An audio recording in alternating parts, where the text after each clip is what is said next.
నేను చెప్పింది ఏంట్రా? ఓకేనా? చేయకపోతే మీ వినాయక చందా నాకు ఇచ్చేయాలా? ఇచ్చేస్తారా? అందరికి ఒకే ఛాన్స్. మీలో ఎవరు ఒక్కరు చేసినా చందా మీదే. ఓడిపోతే చందా నాకు ఇచ్చేయాలా? వీళ్ళకి అర్థం కావట్లేదు. మన సైడ్ బెట్టింగ్ ఏమి లేదు.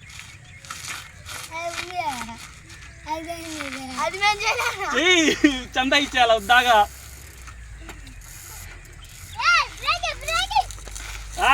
రా ఎవరైనా చేయొచ్చు కానీ చూడండి గాయ్స్, చందా డబ్బులు బెట్టింగ్ పెట్టేశారు పిల్లకాయలు. వెనకాల నుంచి పట్టుకొని ఉన్నాడు.